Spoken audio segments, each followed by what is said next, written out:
Berbicara mengenai batik, pasti banyak yang berpikiran bahwa batik hanya dilakukan pada media kain. Namun, sebenarnya membatik juga bisa dilakukan selain pada kain, seperti yang akan kita bahas pada kali ini, yaitu batik kayu, sebagai hasil produksi dari Sanggar Peni. Sanggar Peni merupakan sanggar yang berdiri di Desa Wisata Krebet, Sendang Sari Pajangan, Bantul, Daerah Istimewa Yogyakarta, berdiri pada tahun 1988 oleh Bapak Kemiskidi, warga asli Krebet.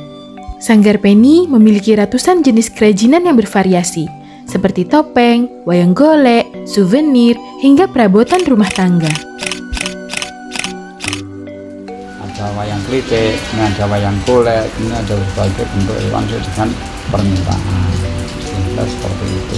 Proses pembuatan kerajinan ini tidaklah instan, mulai dari pemilihan kayu, pemotongan, pengukiran, hingga pewarnaan menggunakan teknik batik tulis.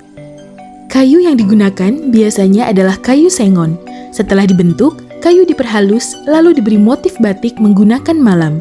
Proses pencantingan menggunakan malam ini berfungsi sebagai pelindung kayu dari pewarnaan. Bagian kayu yang tertutup malam tidak akan menyerap warna, sehingga menciptakan pola atau motif yang diinginkan. Malam terdiri dari berbagai senyawa kimia seperti parafin dan mikrolilin, berfungsi sebagai bahan dasar yang membuat malam dapat menempel pada kayu dan mudah meleleh saat dipanaskan.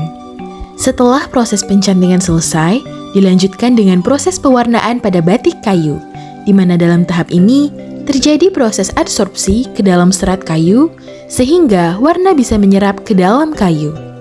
Berbagai jenis pewarna yang digunakan antara lain pewarna sol, merah air, biru B, naftol, dan indigo sol dengan berbagai macam warna. Sol orange direaksikan dengan HCl plus nitrit mengubah warna orange pucat menjadi pekat kemerahan. Reaksi yang terjadi dinamakan diazotasi, yang merupakan reaksi antara gugus amino dengan nitrit dalam suasana asam. Dalam reaksi ini, gugus amino pada sol orange digantikan oleh gugus diazo yang berasal dari nitrit.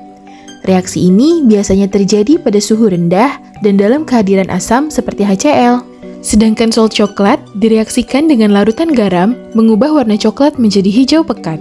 Reaksi yang terjadi yaitu reaksi oksidasi. Ketika basah direaksikan dengan garam yang bersifat netral, maka pH cenderung netral, sehingga menghasilkan warna hijau tua. Setelah pewarnaan sesuai kebutuhan pola, dilakukan tahap pewarnaan akhir menggunakan pewarna hitam yang nantinya sebagian besar akan berwarna gelap kehitaman.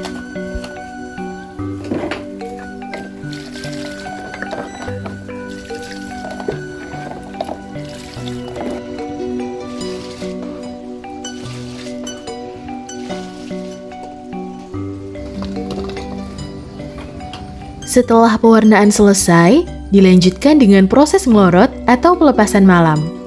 Pada proses ini, menggunakan air panas yang ditambahkan dengan soda abu untuk membantu melunakkan malam sehingga lilin mudah luntur. Tidak lupa juga dilakukan pembilasan untuk memastikan semua lilin telah luntur. Setelah itu, kayu dikeringkan lalu diberi furnish bioindustri yang bersifat food grade untuk peralatan makan, sedangkan furnish propan untuk kerajinan yang bersifat dekoratif. Keunikan batik kayu ini menjadikan Sanggar Peni tidak hanya bernilai estetika saja, tetapi juga memiliki daya saing di pasar lokal maupun global.